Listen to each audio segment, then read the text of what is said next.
Ladies and gentlemen, welcome to the championship round of the K&N SimPossible Racing Series. I'm Peter Short, and joining me in the booth here tonight is Carlos Acosta. And Carlos, this is the 9th round of the 9-round series. A champion will be crowned tonight. Kyle Zimmer pretty much got a stranglehold on the championship. You and I were doing the math here just a minute ago. There is a possibility that Billy Wise could walk out of here as champion.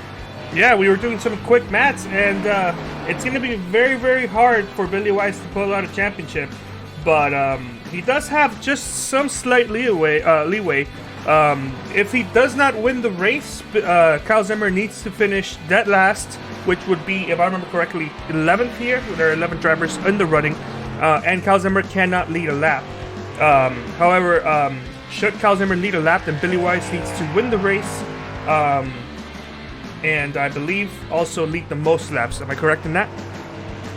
That is correct. So Billy Wise has the opportunity out here to win the championship, and there is that number 32 Magical Butter Chevy Impala running around this racetrack right down there on the inside line. Now let's talk a little bit about Richmond Raceway. It's a 3/4 of a mile racetrack, very quick, D-shaped oval. It feels like you're always turning here, especially down the front stretch. Pretty tricky racetrack. Cars have a tendency to snap loose, especially coming out of turn number 2 as the banking drops away from you all of a sudden. The wall gets very, very close. There's number 13, Alan Capers. He's working his way around this racetrack, heading off now into turn number 1. And Carlos, this has been a 9-race-long championship, and what has stood out to you so far this season? It's, aside from the love that I have for these vehicles, it's just the overall racing. The competition has gotten far tighter compared to what it used to previously be in the first couple seasons that SimPossible ran in, of course with different vehicles. But just watching everybody have a legit chance at winning the race is just something that I love to see, as well as these vehicles themselves. Unfortunately, I don't like seeing that 98 car in the wall, or any car in the wall, but specifically the 98 car. That was the number 98 of Christopher Burge, the Rooster Teeth colors. And Carlos, I know we've seen you in those colors, pretty much those exact colors before. Yeah. There's the number 57 out there. That's Tom Johnson running some laps. Is this a fresh scheme for the 57? I remember this scheme being on it. Yeah, I have not seen that GoPro Chevy Impala before, but that's a good-looking number 57 machine. Currently, Tom yet to post the time here in qualifying. We have just under 2 minutes left. Alan Capers currently atop the board in the number 13. Kevin Paskowicz sits second. Christopher Burge third. And then in fourth is the number 32 of Billy Wise, the man who has an outside shot at the championship. And here is your points leader on track right now to the stripe. That's the number 25 of Kyle Zimmer. We go on board as he will go around this joint to put in his first time lap. A little high entry there into turn number 1. Gets down to the apex, coming out of turn number 2, down the backstretch, hard on the brakes into turn number 3. Kyle Zimmer has won here at Richmond Raceway before. He did so in the B-Car Series earlier this year. Comes out of turn number 4. That number 25 is going to go third on the board, just behind Alan Capers and Kevin Paskowicz. See if he can pick it up on lap number 2, a little bit lower through 1 and 2 this time around. Just over a minute left in qualifying, so he will be able to get his second lap in. Now working through turn number 3 and 4. See if he can pick up his lap time. Hugs the inside as much as possible coming out of the corner, but indeed he does. A 20.808 and move Kyle Zimmer to top of the leaderboard here with just about 3/4 of a minute left. And that was a really impressive lap time, Carlos. Very, very interesting indeed. As I essentially misclick on everything here you can see on board.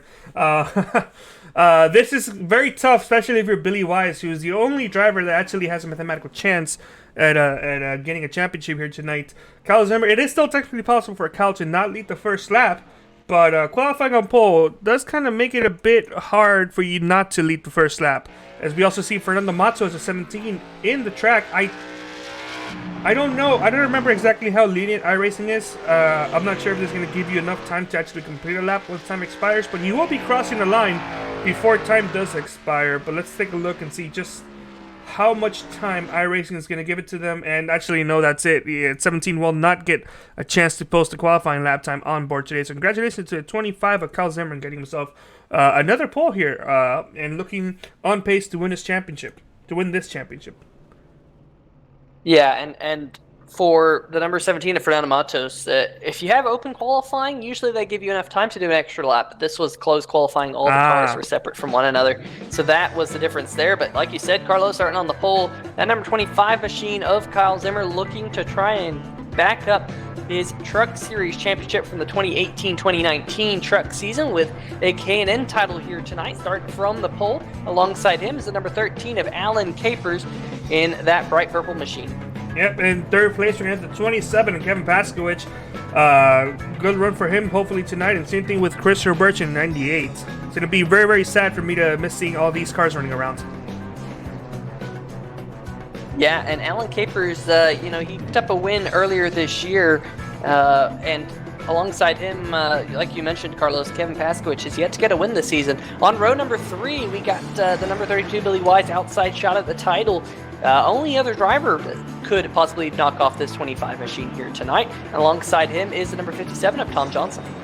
Yes, place. In row number 4, we got the Ford of Nicotella, who is always a blast to listen into with his in real life spotter. And Johnny Berardi's going to be on his outside. Oop. On row number 5 is the number 1 of Thomas Wise, AJ Digby in the 14, starting alongside him, trying to go for his 5th win this season in that number 14 machine. And Fernando Matos and Brian Lowhead will round out your 12-car field here tonight, Carlos. And like we said, as long as that number 25 machine finishes better than the 10th position, and if he leads a lap better than the 11th position, he will win this championship. In fact, actually, I take that back. If he leads a lap, he only has to finish better than 12th. So it's definitely going to be really tough for driver of the number 32, Billy Wise, to get this title, but only time will tell. You see the number 27, Kevin Paskowicz, right up behind the number 25 of Kyle Zimmer. Remember, they do have some fast repairs here in the SimPossible Racing League with these K&N mobiles. Coming out of turn number 2 for the second pace lap. Good looking field here. Some really great looking race cars.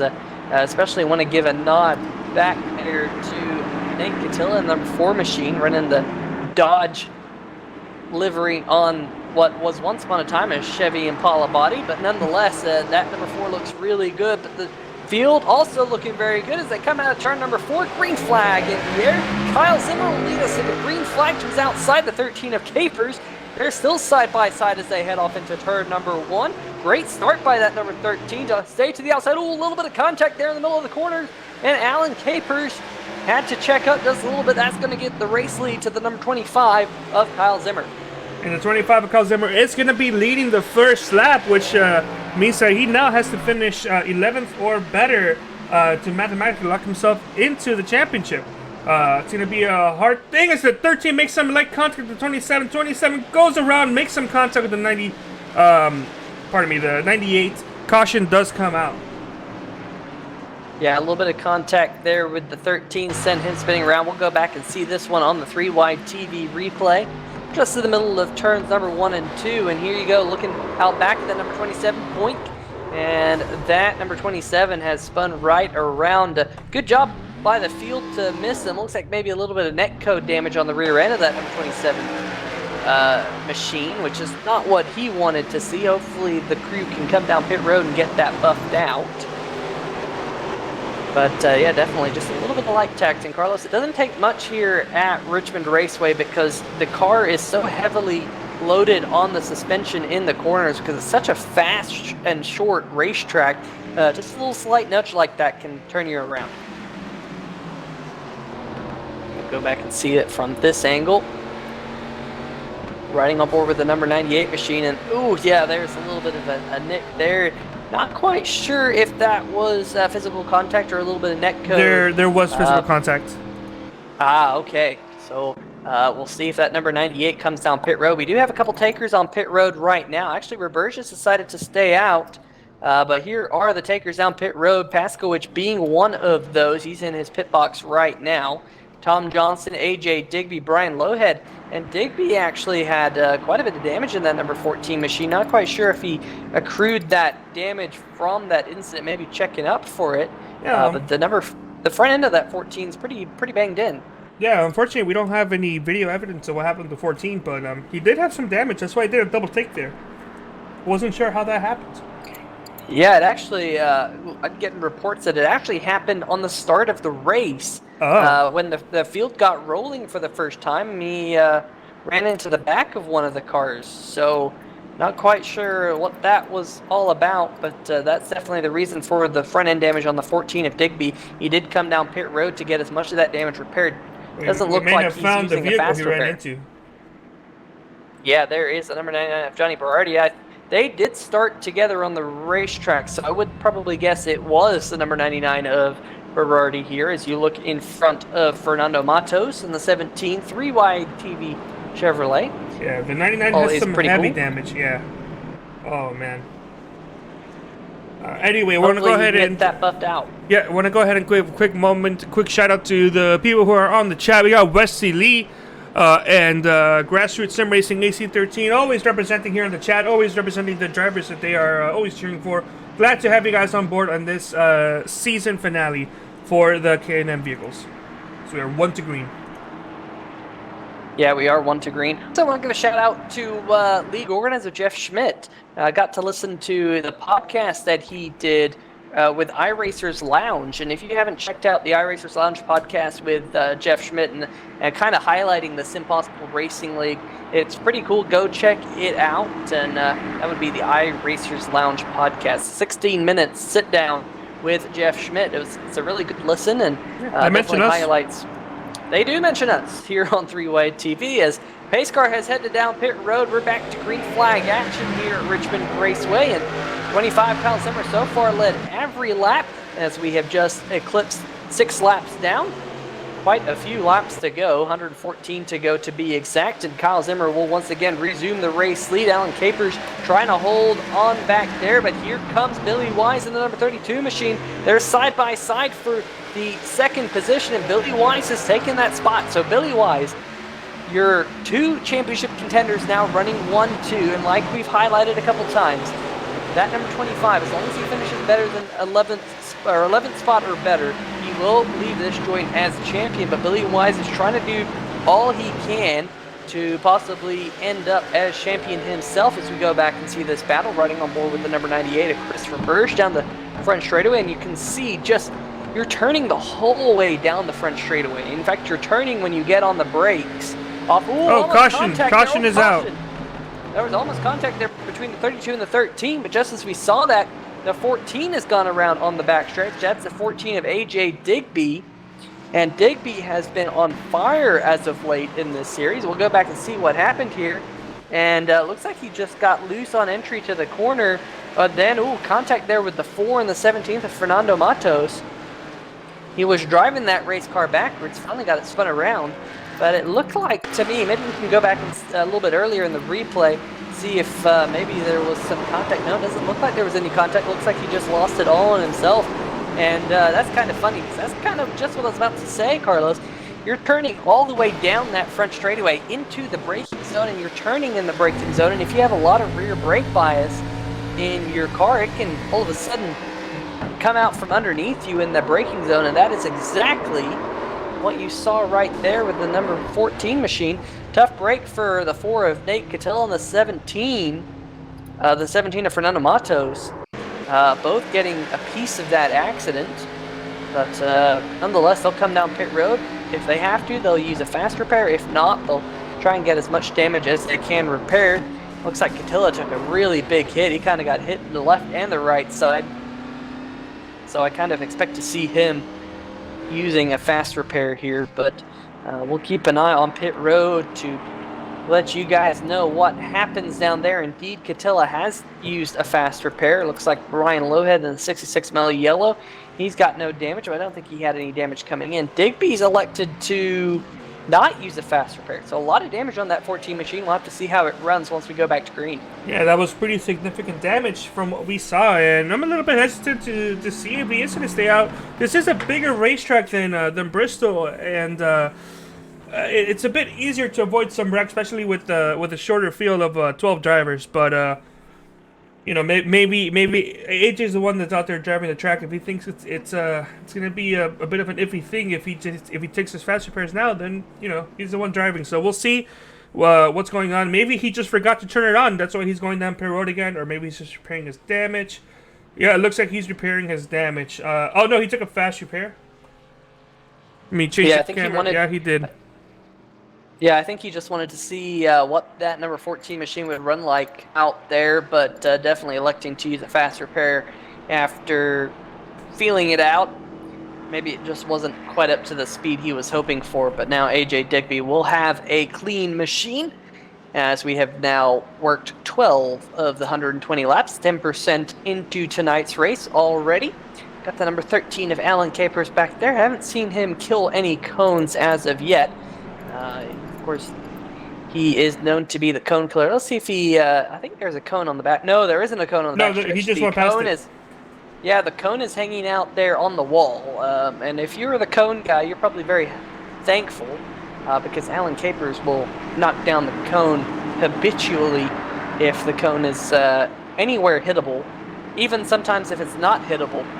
Yeah, we've seen him sacrifice his car. But nonetheless, pace car is off on pit road once again, and green flag back in the air. Zimmer leads us away once more. He is yet to stop in this race, up at the front. So we're in the top 5. Yeah, and look at number 17 there. Fernando Matos getting underneath the number 98, pushing up a little bit out of the corner. Look at Paskowicz on the high side. Cars scattering everywhere down the back stretch. Paskowicz got really high coming out of turn number 2 with that damaged number 27 machine, and maybe a little bit too high. As you see the number 32, Billy Wise, we saw him in second not too long ago, but he's being shuffled back here on this restart. Kind of stuck up there on the high groove. He's going to slot in behind the 17 of Matos. He's now back in the 5th position. As I'm going to keep an eye on how many drivers have stayed out on old tires. Looks like your top 5 have yet to pit, as well as Thomas Wise.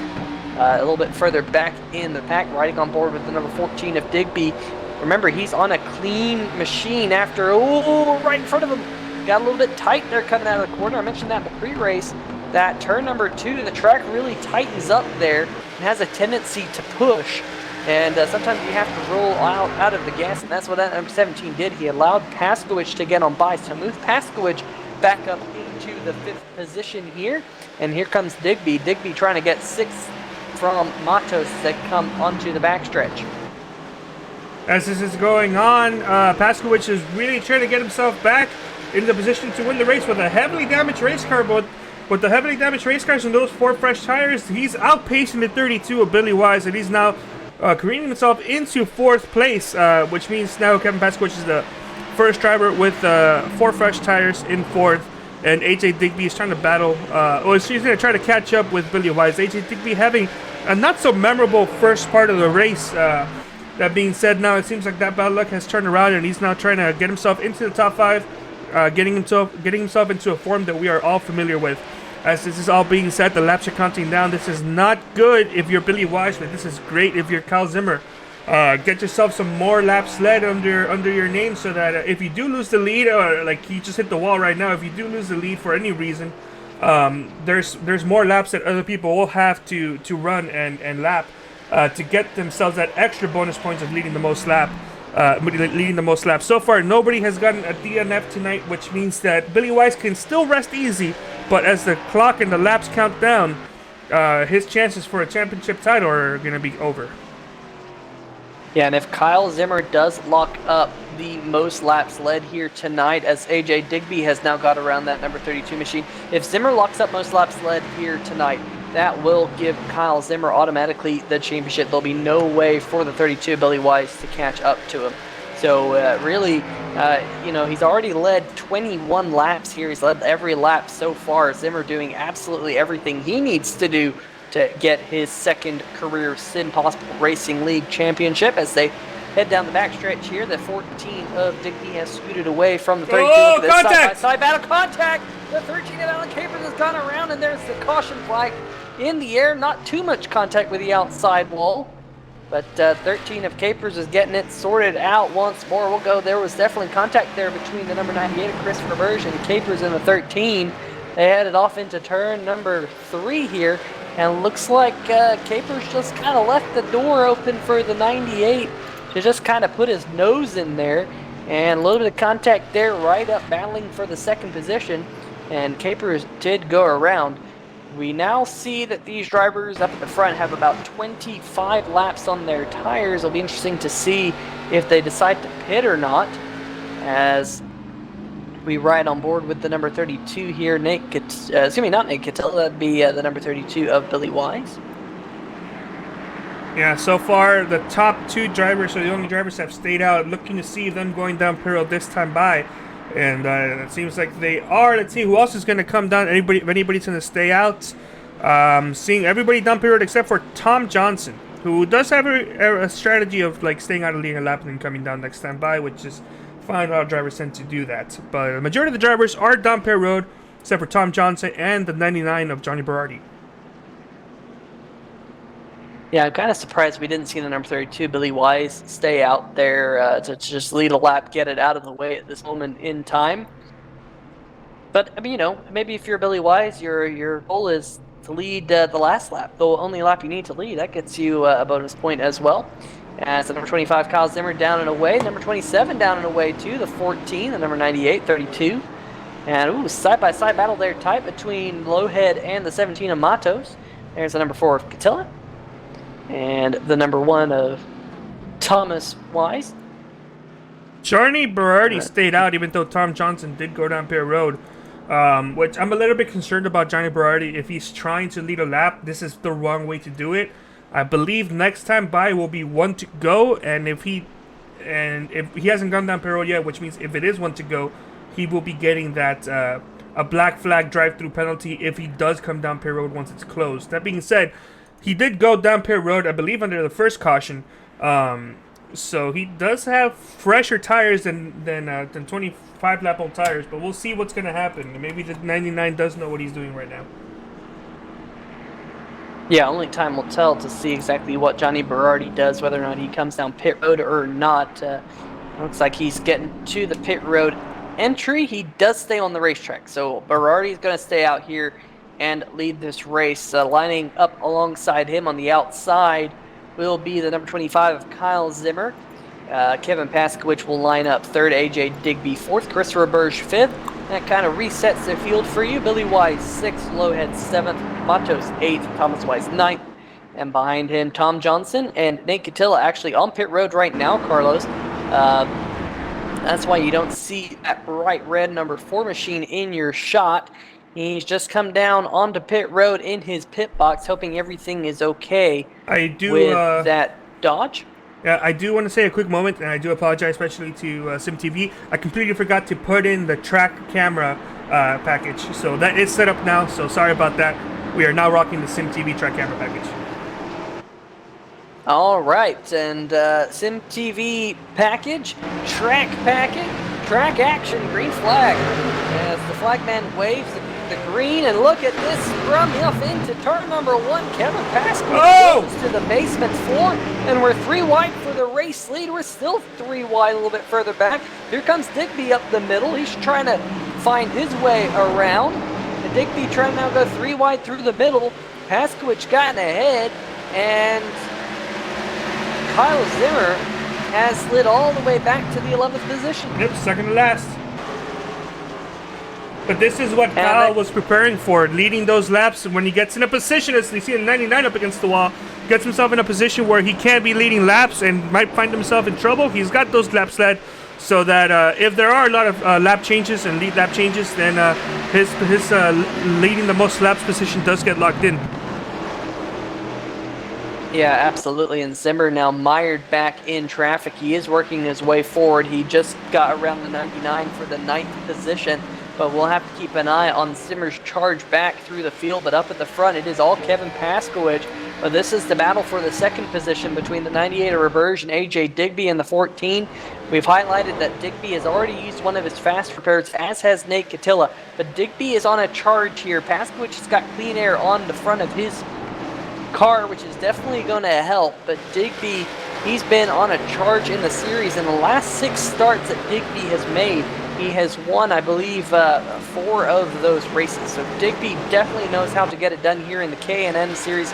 He's the only driver to get, I believe, more than 1 win so far this season. And he's got 4 of those. So Digby definitely very, very fast here in this K&N car. There's the number 32, Billy Wise. He's been passed by the number 13 as we have a pass for second up in front. Digby has taken that spot from the number 98 of Roberto. Now Digby see if he can run down Paskowicz. Paskowicz running fantastic lap times up there in clean air. Yeah, Kevin Paskowicz is really pulling away from the majority of this group. And it's interesting to see now that the 25 isn't at the top of the board, just who is capable of maybe winning this race should the 25 not get back up there. Speaking of the 25, Kyle Zimmer, he has worked his way up from 11th to 7th. And even though he does have some significant right side damage, he is still running a bunch of these drivers down, including the 32, Billy Wise, right up ahead of him, his rival for the championship crown. But as the laps go on, his rival might be no more. That being said, though, there are no drivers one lap down, and also because there's 2 drivers one lap down, there are no drivers who at the end after the current moment. But the way these races usually go, they do end up with at least one driver finishing, or one driver not finishing the race. So as the time goes on by, it's going to get pretty hectic for the 32 to get a shot at winning the championship. Fastest car last time by on the racetrack, Kyle Zimmer in that number 25 machine. Second place again. He's definitely on a charge. Oh! 14 of Digby. Caution is out. Caution. Capers. Yeah, Alan Capers once again in that number 13 machine. It hasn't been a good stretch of laps for him. You can see some rear end damage on that number 13. Let's see what happened here on the 3-white TV replay. Going off into turn number 2 here. Oh, he hit the apron. Carlos, it broke his car loose, and might have had a little bit of help from the number 25 machine, but that number 13 was already sideways. If there was any contact, there was definitely contact with the yellow line. Will go on board with the 25 of Zimmer here. Oh, there's that contact with the apron. I think, yeah. Ooh, not quite sure if he got the outside wall. No, as he well. did not. He did not. Zimmer, he did clip the 13, but no actual contact with the outside wall. As leaders are going down pit road, except for the 98 of Chris Roberge. So 98 is going to lead a lap, but stay out. Literally everybody else, except for the one of Thomas Weiss, has gone down pit road. Yeah, so action on pit road once again. Zimmer was very fast, even though he had all that damage. So we'll have to see if he decides to take a fast repair or not in the 25. Looks like Paskowicz took a fast repair there in the number 27 machine. A couple of other drivers on pit road. Capers decides to use the fast repairs, but Zimmer does not. Zimmer's going to save his fast repair towards the end. Like I said, he was the fastest car on the racetrack there, but it does look like Paskowicz will win the race off pit road quite easily. Behind him will be Digby, Billy Wise, and Fernando Matos, Tom Johnson, Brian Lowhead, and Carlos. Nate Catilla's gone around here in turn number 1 and 2. He's backing up there onto the racetrack. Not sure what happened here. See if we can catch this on the 3-white TV. Just a little bit too much beans. I was waiting for your signature statement there, and that's exactly what I was looking let's for. go on board the 13 and see what he does in reaction to seeing the 4 spin. There's the 4. So you're going to see that left side drop and takes the cone. So there are cones that he can take. Yeah, the one exiting pit road. He got it. There are 2 there, I believe he can take. Yeah. He did a good job there of both getting the cone and getting around the stopped number 4 machine of Nate Catilla. But looks like the number 98 of Chris Roberge. He's going to stay out on the racetrack. Mm-hmm.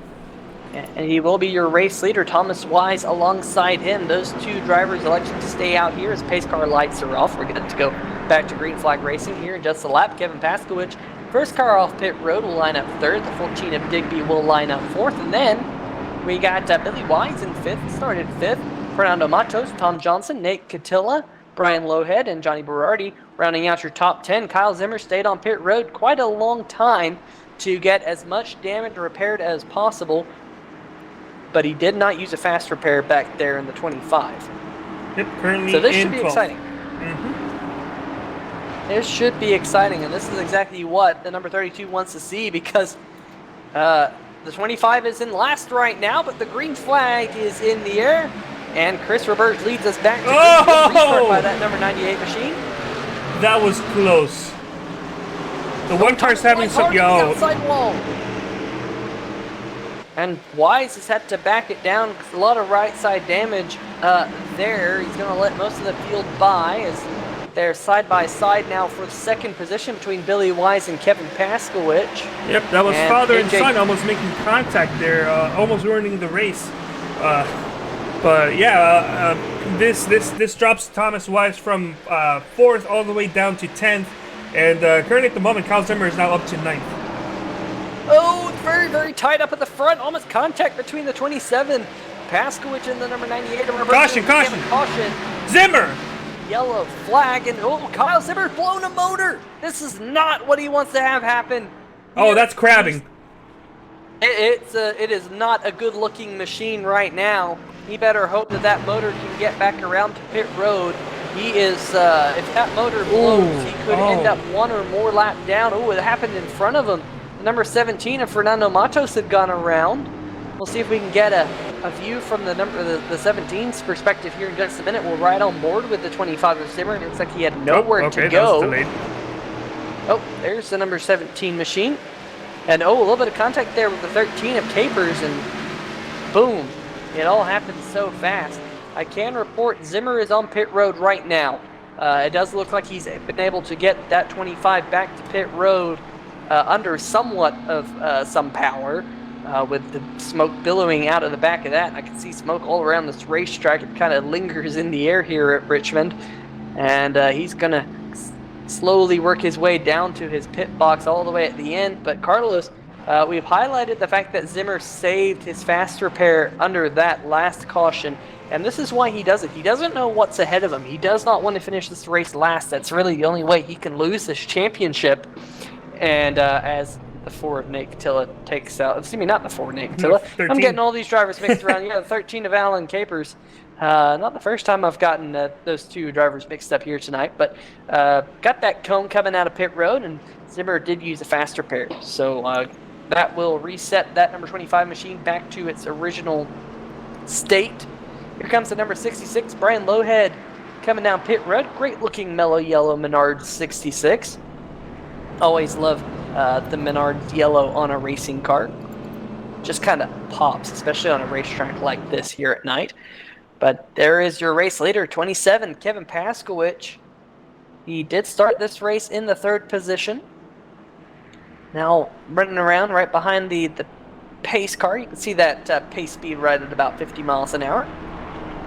So Kevin around this joint. Kevin Paskowicz has led 11 laps. Let's go ahead and take a look at how many laps Kyle Zimmer has led. 23. So Kyle Zimmer needs to get up front pretty soon, or Kevin Paskowicz needs to get past for a position. The other driver that's led a lap is Chris Roberge, and he's led 6 laps. So the way it's going, it's still in favor of Kyle Zimmer, but something needs to happen pretty soon, or Kyle Zimmer will lose that additional bonus points. Yeah, and you know, if you can get the bonus point for most laps led, the number 25 is champion. So I know he's going to have that in the back of his mind. He wants to get that bonus point, and he's also, a winner already this year at Richmond Raceway in the B-Car Series here on Wednesday nights here on 3 Wide TV. It's the first time joining us. We do stream the SimPossible B-Car Series. Great action, a little bit longer races, but all the action. As speaking of action, pace car headed down pit road once again. Race in the hands of the number 27 machine. Green flag is in the air. And look at AJ Digby to his outside. Digby got a fantastic restart. He might have beat Paskowicz to the line. We'll have to hear if there's any type of penalties for passing the leader or whatnot. But Digby's got a good run around the high side, and they're still side by side down the backstretch. Digby almost cleared Paskowicz, but Digby now really high on entry into the corner. Going to see if he can do the crossover move here. He's going to get underneath Paskowicz here as they head down the front stretch. And Digby to the inside of the number 27. They're still side by side. Great action here. Richmond. Digby clipped the apron. And that is going to do it for the 27. Paskowicz has been able to get clear of the number 14. And Paskowicz once again asserts himself as the race leader. But look at this battle. Right behind these two is Billy Wise in the 32, right behind the number 13 of Capers. Capers has been very, very quick tonight. And I do want to say the top 4 cars are on a little bit older tires than the rest of the field.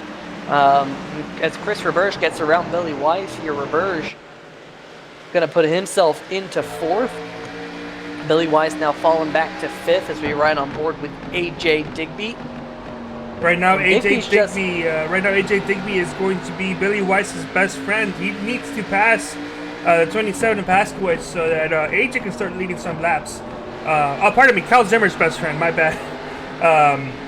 But that being said, I'm sure that Billy Wise does not want to see AJ pass for the lead. He wants a 27. He wants a driver in general to get the most laps led outside of Cal Zimmer. But right now, Cal Zimmer, even though he's all the way back in 10th, he is not in last position. So this is of no help to the 32 of Billy Wise. And Cal Zimmer's kind of been stuck around there in the 9th, 10th position. He hasn't really been moving up front as fast as he was before. I don't know if maybe he's taking it nice and easy, or if the other drivers have adapted to this racetrack. Yeah, Kyle Zimmer, though, he just got around 2 race cars, 17 of Matos and number 4 of Catilla.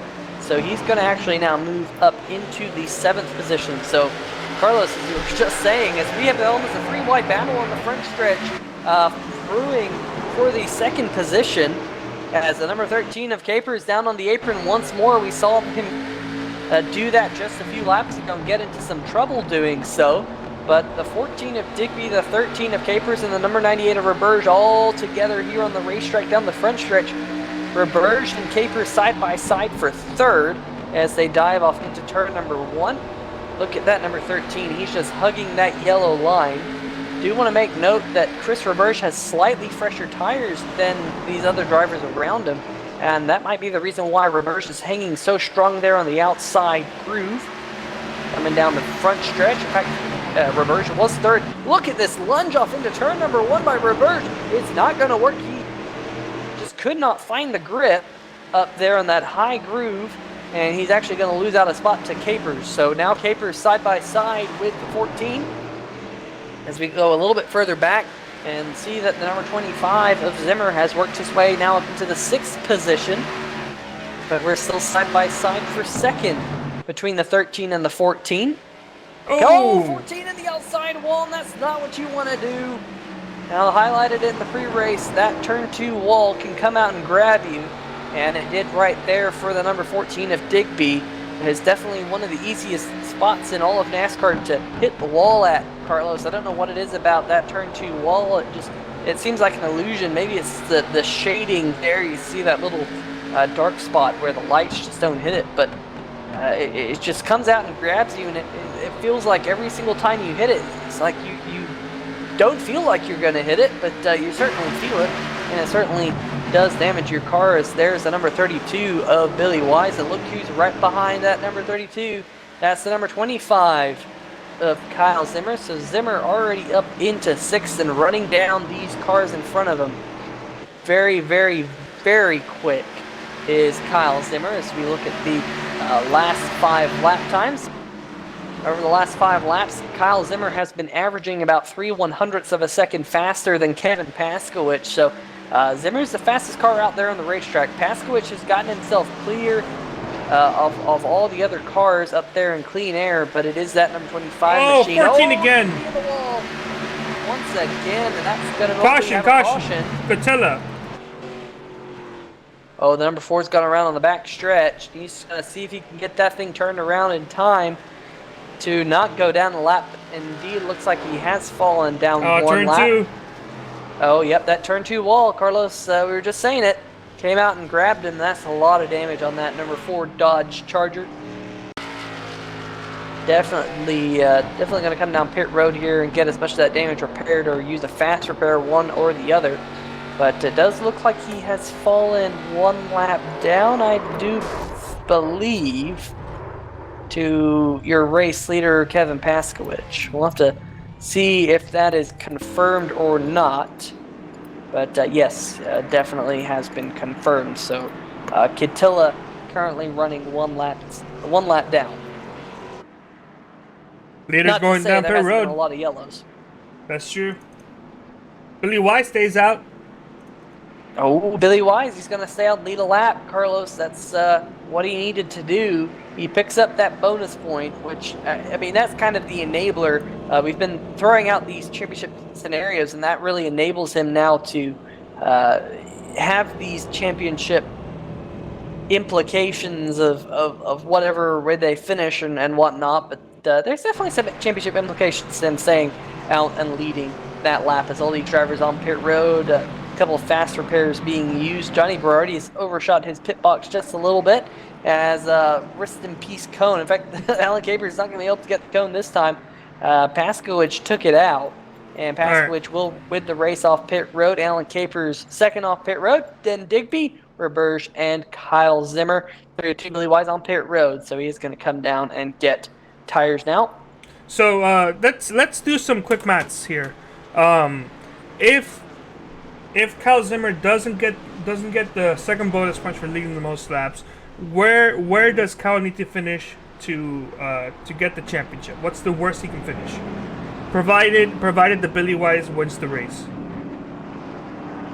He now has to finish 11th or better. Really, the only spot would be if he finished last and Billy Wise locked up this race win. They would be tied on points, but Billy Wise would get the championship because he would have had the most most wins. So that's definitely kind of how it is right now. So that means 10th or better should Billy Wise win the race and lead the most laps. 11th or better. Oh, okay. So he would need to finish 12th if Billy Wise doesn't lead the most laps. Correct. Okay. All right.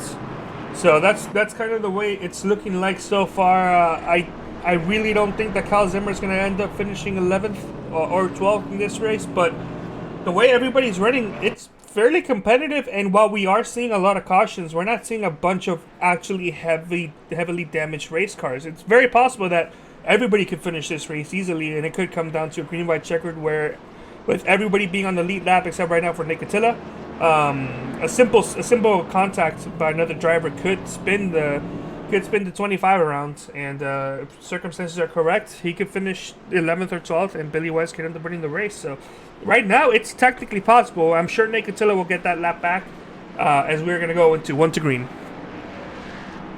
Yeah, and Carlos, actually, I'm running the numbers here. My calculator's smoking. But the number 32, Billy Wise, actually has to lead the most laps now because the number 27 led a lap. Excuse me, not 27, the 25 led a lap. So okay. Billy Wise, he still has an opportunity to lead the most laps because there's 56 laps to go, but those laps are winding down. Paskowicz already led 28. That's the most laps? That is the most laps currently, is 28 there by the 27. And the number 25 is Zimmer. I believe he's led 23 laps.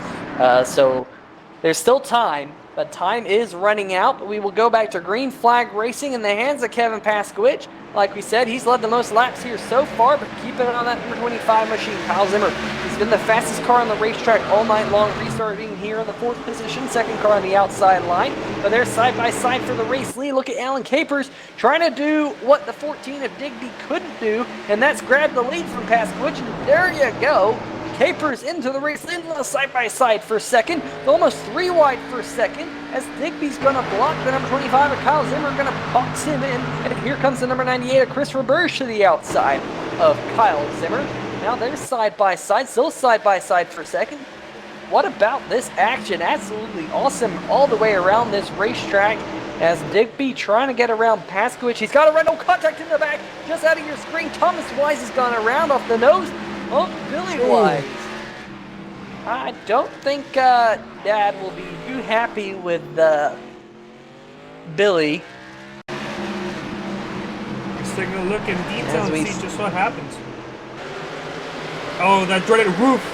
Oh, the roof stole the shot. Let's go back and choose a different camera angle and see where the contact actually happened. Yeah, and it looked like I think they thought his dad was leaving the door open for him on the inside groove and maybe washed up just a little bit. There was that contact, kind of a hip check. And luckily, Thomas Wise doesn't look like he hit anything. Don't think there was any contact there with the number 99 of Johnny Berardi. So it looks like, the one's not going to have any damage, which is good. But I'm sure there might be a few words spoken between those two, even if it's all fun and games and a little bit of chuckle shared between them. Ooh, that was really close. Let's see if we can get it on board with that number 99. Yeah, we can. That would be very, very close. Here we go. On board, and this I think is a lap prior, perhaps. I apologize. My mouse is having some issues where it's registering 2 clicks instead of 1, so that's fine. We'll just talk about that nice save that the 66 Brian Lohead did before entering the backstretch. Good job catching it, and saved another car. Absolutely. So there's the contact just up ahead, and you see that spinning number 1 machine. Whoa! Whoa! I can't tell you how many times I think a car is going one way, and then when I get closer, I realize it's going a different way. I've gotten involved in many wrecks where, had I just held my line, or had I gone with my initial movement and thought I would have been saved, but no, me second guessing myself and thinking a car is going somewhere else has costed me many races and possibly wins. And you know what? It's kind of a darned if you do, darned if you don't, because sometimes you're like, oh, I'm good here, and then no, it'll just car will come out of nowhere and grab you in the tail. But nonetheless, there's the number 4 machine, Nate Catilla. He has gotten that lap back. Mm-hmm. He is your lucky dog here, so Nate Catilla back on the lead lap. Like we said a few laps ago, we thought that would probably happen. So back in the action with that Dodge Viper looking machine. Bill Elliott, right? Pretty cool. What was that? Was that the Bill Elliott team? I don't know if Bill Elliott ever ran that the Viper scheme, but if he did, it's a pretty cool looking scheme. I gotta say, whoever painted that machine did a fantastic job. It actually matches Nick Cattilla's helmet too. Here in the iRacing service, each driver kind of gets their own helmet they get to customize, and it matches that as well. So red helmet, nice one myself. red machine. Yeah, Carlos, you're always pretty defensive when it comes to your helmet. I like to treat my helmet with respect. As we all do, and I'm sure all these drivers out here hoping that they don't have to use that helmet here tonight anymore, because we're going to go green. Capers, my man! Capers trying to crack the cone. He didn't get it, but he tried. He's like a cat, when a cat sees something, sees a toy or something out of the corner of his eyes, they'll just watch it. My God. Think about it. That was some fast movements. Alan Capers all of a sudden lunged at that cone. Luckily for the cone, he gets to live another day because he didn't quite make contact. But that was a pretty impressive lunge from that first groove, Alan Capers. Of course, he is your race leader. As we go back to green flag racing, keep an eye out for AJ Digby on the outside. We've seen him very racy on these restarts as we're back to green flag action. Heading off into turn number 1, Pasquich showing his nose underneath the 13 of Capers. Oh, contact, 17! The 17 is around. Oh, there's contact up the front, too. The 13 and the 25 are involved. Still contact. The number 1's involved. The whole field practically involved. All right, let's go back and try and dissect just what happened. Contact everywhere. This is the initial contact there between the number 57 of Tom Johnson, the 17 of Matos, and there's the contact up ahead between the 25 and the 13, and a couple of other drivers getting involved. Billy Wise looks like he'd made it through both accidents. We'll have to see if we can confirm that, but here's on board with the 57. Yeah, just a little bit of a nick there.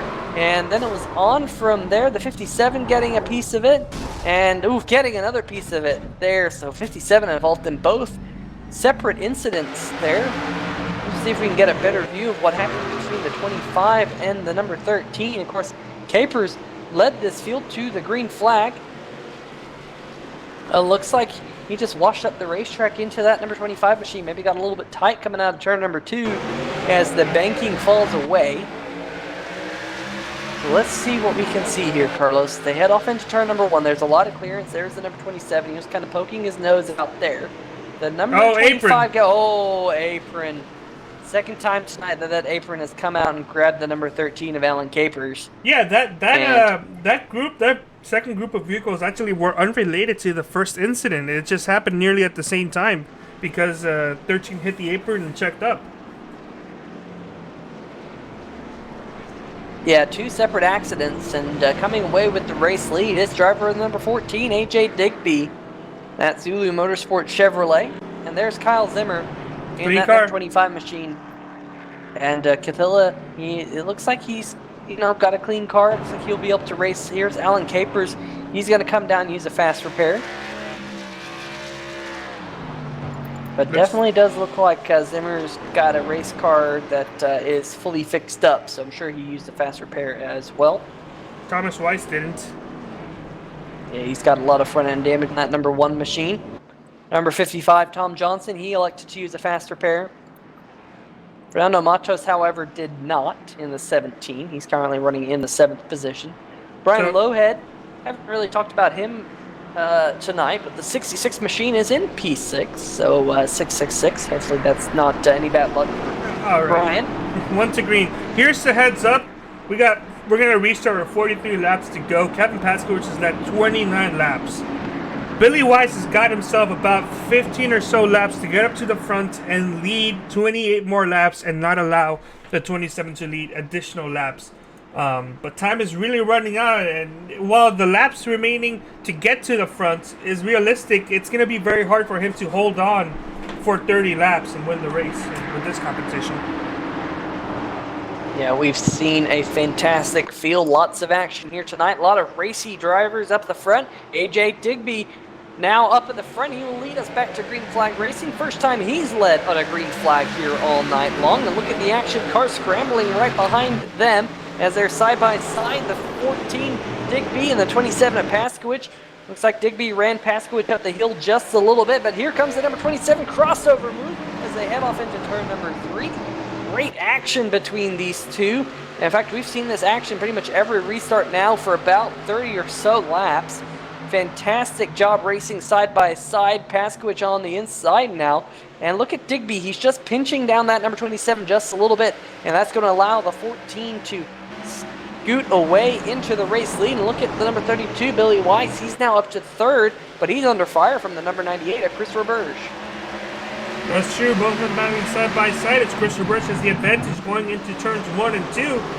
Billy Weiss, I just don't see him having the speed on the car to do this. As the 14 of AJ Digby hits the wall really, really hard in the four-naked until it spins out. Yeah, it doesn't look like any damage on that number 4 machine, but once again, the 14 of Digby in the wall again. This time as the race leader, that's not what you want to have happen. Go back and see what happened to the number 4 here. I think apron. Yeah, I think the apron just got him a little bit sideways, and like you said, Carlos, too much beans. That number 4 going around there. And he's able to get it righted this time, not lose a lap, so it's going to stay on the lead lap from the aerial chopper view. Definitely apron. You can definitely see that number 4 getting below the yellow line. Good job by the field to miss that number 4 machine. We have takers on pit road, including Kevin Paskowitz, AJ Digby, Billy Weiss, a couple of other drivers on pit road, also Johnny Berardi and Fernando Matos, but we have just about as many drivers staying out that are there are on pit road. No, we have more drivers on pit road. Oh, we have Christopher Burge, Brian Lowhead, Thomas Weiss, Kyle Zimmer, Tom Johnson. That's 5 cars. We have a car being pushed to the garage. That is a 13 of Adam Capers, who we are being pushed to the garage right now. No word yet if the 13 is going to get any damage repaired and come back out, but currently the 13 is no longer on the racetrack. And that is... I know that's not what Kyle Zimmer wants to see, but it's what Kyle Zimmer wants to see. Because if any car does not finish here tonight, it would secure Zimmer's championship. No ifs, ands, or buts so it's about official? it. Not yet. Not Capers yet? could come back because Capers he fell out of the server, and you and I know, Carlos, he has the ability to come back in the server. True. He's currently listed as 4 laps down. He's not back in the server yet. That being said, said, have a quick peek. In about 10 laps. To see if he's on TeamSpeak. Is he? While you're there, why don't you go ahead and try to bring up 98 of Christopher Burge? We haven't talked to anybody today. Yeah, let's see if we can grab Roberge. Chris Roberge, Peter Short in the 3 wide TV booth. You got a copy? Yes, I do. Well, you're leading the race, bud. Up at the front, you stayed out here. What's the car driving like? And you think you got a shot at this victory here tonight? Well, we just have to wait and see, right? Absolutely. Well, what's that number 98 driving like tonight? We've seen a couple of drivers get loose out of the corners. Also seen a couple of drivers tight. So it seems like it's a mixed bag out there for you drivers. What are your thoughts? Well, it is a little tight around corners. All you gotta do is just really take it easy on the corners, and then you just have to go for it. throw throttle around the corner, and halfway through the corners. I've heard a couple of drivers talk about playing with brake bias here tonight. Are you playing with the brake bias to try and help how that number 98 is handling, or you're okay with it? I did a little change to it, but not much. All right. Well, definitely you got yourself in a good position here with 36 laps to go here at the stripe. Hopefully we'll get to talk to you here in just a minute. Pace car lights are turning off. We'll let you get back to it. And thanks for joining us here. Well, thank you very much. All right. Well, ladies and gentlemen, that is driver in the number 98 machine, Christopher Burge. And Carlos, definitely going to be a very good restart here. Peter, I am excited. I even though I kind of have an idea of what's going to happen with the championship, I really don't know who's going to win this race. We're seeing leaders left and right come and go. The 14 is almost as fast as the 25, but the 14 does have issues keeping it off the wall tonight. It's almost like he's having a love affair with it. The 25 is very, very fast, but he ends up going to the back more often than I like. I really don't know who's going to win this race as pace car exits. Anything can happen here in these last 35 laps. Pace car off. Field coming out to turn number 4. Green flag back in the air. Christopher leads us back to the green flag here tonight. And look at that number 25. Good restart by Kyle Zimmer. He's going to sail it off into turn number 1 and 2. And Kyle Zimmer's going to come out of turn number 2 with the race lead. Here comes Kevin Paskowicz. Paskowicz now trying to get around the number 98 of Chris Roberge. And look, can't count out Billy Wise in the number 32, currently running in the 4th position. We're side by side now for second. Really, really good run off. The 27 got into the exiting the last corner and into this corner, really driving it in deep like a championship contender. Still going side by side as you see a car there smack the outside wall. My tire irons are preventing me from seeing who that was, but a car does have some heavy damage, and I want to say that it's the 66 of Brian Lowhead. Yeah, gonna see if that is correct. Yeah, Lowhead definitely with a lot of right side damage as he flashes by the commentary booth here on the front stretch. And there's the number 32. We right on board with him. Billy Wise looking out front with the number 98 of Chris Roberge right in front of him. Carlos, sad to report that Alan Capers has not made it back into the server. So that number 13 sits on pit road as of right now, driverless. And that is not what he wants to see, but that is what the number 25 Kyle Zimmer wants to see. He also wants to see clean air, and that's where he is right now. Kyle Zimmer back to the point here at Richmond Raceway with 31 laps to go. Not to mention that in about 3 or 4 more laps, if Billy Wise is not leading the race, then it will be official even if Alan Capers comes back, because in those laps it will be about 28 to go, and the 32 of Billy Wise, he's led 2 laps. So if he leads 28 laps in a row, then he would actually get the most laps led. But with about 2 more laps remaining, if he doesn't find a way to get himself back in the front, then he will no longer be able to lead the most laps here tonight. And I believe that award would either go to the 25 should he keep on leading, or the 27 should he resume and take the lead. Yeah, and like you said, Carlos, laps are just winding down now. Just 1 more lap for Billy Wise to somehow find 2.5 seconds on the racetrack, and he's actually just been passed by the number 14 of AJ Digby, so move Digby up into the 4th position. So, ladies and gentlemen, with that number 25 leading that lap, Kyle Zimmer has clinched himself the 2019 SimPossible Racing League K&N Series Championship, leading the way here around this 3/4 mile racetrack. Definitely been very, very quick here tonight. Been quick all season long. Only one win to his tally so far this season. But nonetheless, he will come out of this joint as a championship. But we still have 27 laps to go. So let's not dwell on that for too long, because Paskowicz is running Zimmer down. Yes, and they did play the kazoo. Yeah. Let's save the kazoos to the end of this, Carlos. But yeah, definitely Paskowicz. Paskowicz has been running a different line all night long, Carlos. I don't know if you've noticed that, but Paskowicz has actually run a little bit higher on the racetrack than most everyone else. He's not one of those bottom feeders like the 25 out front. You'll see that the 25 is down there on that yellow line every single lap. But watch Paskowicz. He's about a full groove up out of away from that yellow line down there. And it's definitely seeming to work for him. It'll be interesting to see how it works for him as the run goes on, but you can definitely see he keeps his momentum up. Oh, he hit the wall. He's going around. No Just caution, as I no say caution. that, no caution Caution's out. just yet. There's the caution. You know what, Carlos? That is just commentators. I brought up the ray gun by accident. I'm putting it right back again. Dang it, Carlos. Keep bringing out the ray gun here. There's the replay. See, there was no contact from the number 98. Just they hit the outside wall, and it turned that number 27 completely sideways. We'll go back and see this on replay one more time from, how about from Chris Reberge's perspective here. Looking out the nose of that number 98 machine, you see Reberge right down there on that yellow line, and whoa, got really close. But it didn't look like there was any contact there. And unfortunately for the very, very fast number 27 of Kevin Paskowicz, he's dropped back to the 8th position. Expect to see him come down pit road and use the fast repair here. So let's see who comes down pit road. It will be pretty much the entire field, led by the number 25 of Kyle Zimmer. And Carlos, so what are you thinking here? 4 tires or 2?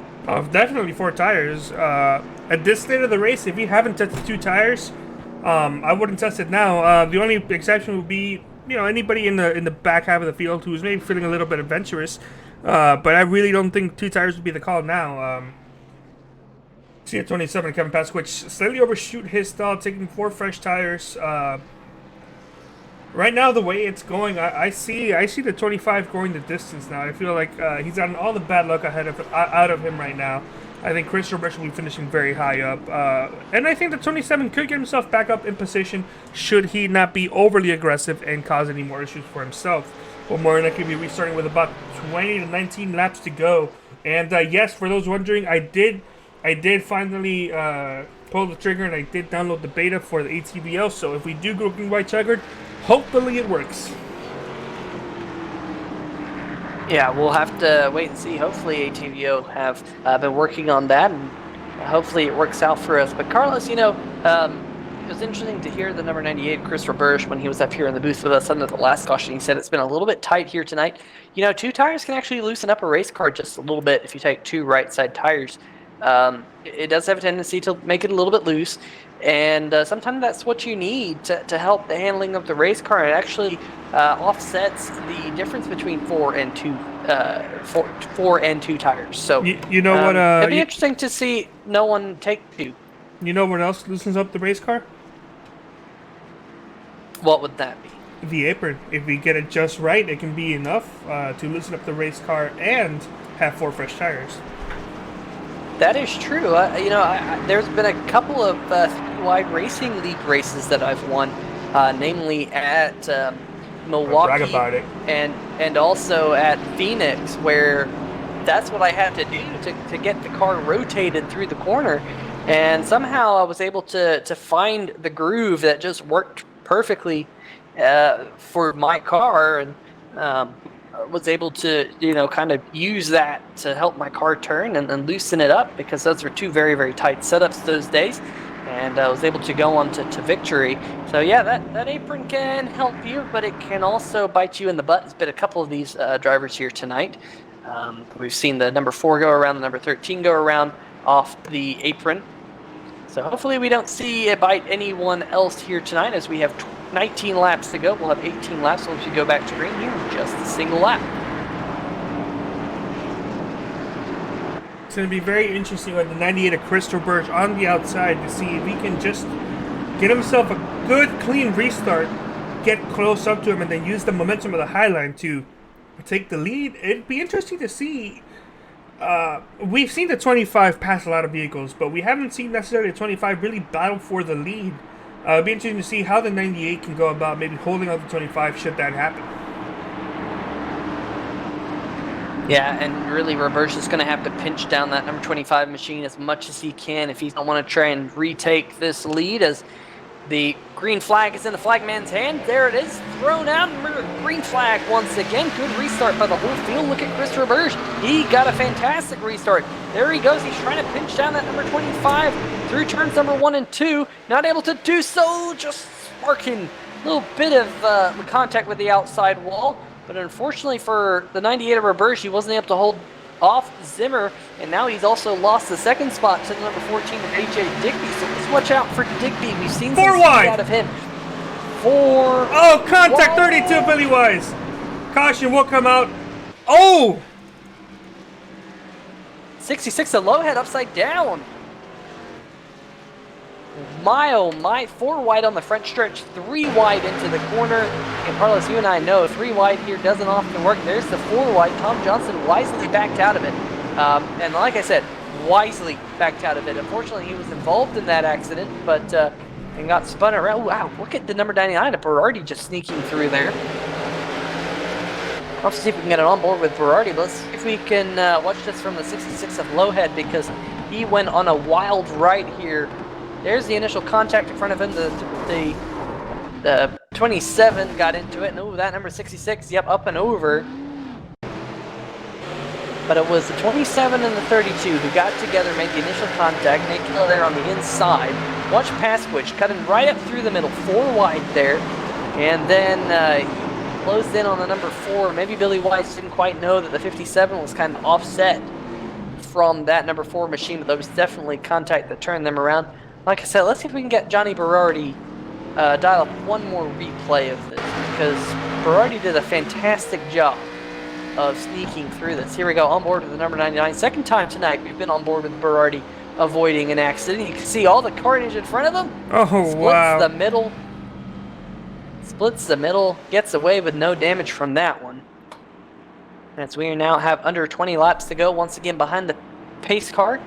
And we'll have another restart. This time will be AJ Digby to the outside of Kyle Zimmer. We did have a couple drivers on pit road. Those are all drivers involved in that last accident to get their damage repaired, including Paskowicz, Tom Johnson, Lowhead, all using a fast repair.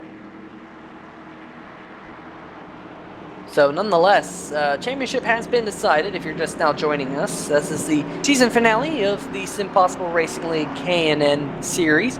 9-race long season coming to its finale here tonight. We've had only 1 repeat winner so far this season. That's the number 14 of AJ Digby. He's won 4 of the races, but he is not going to come away with the trophy, the championship trophy, I should say, here tonight. That will go to the hands of the number 25, Kyle Zimmer, and will walk away with his 2nd career SimPossible Racing League championship.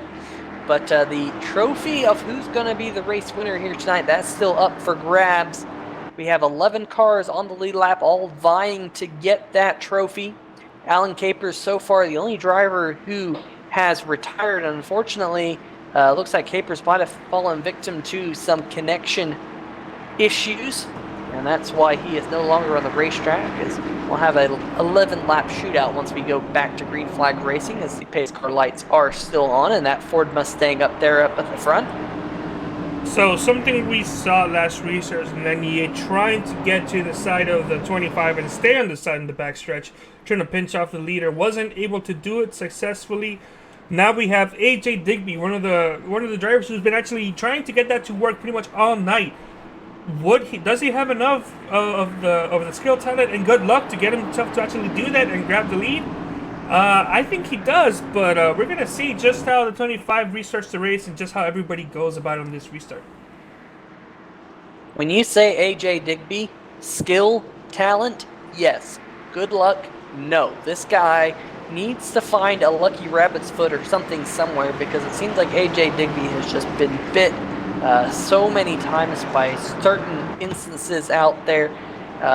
He definitely has the speed and the pace and the consistency to get lots more wins here in the SimPossible Racing League, but it's just one thing or another that seems to grab him and take him out of contention for these wins. So he has an opportunity here, restarting to the outside of your race leader, that number 25 machine of Kyle Zimmer.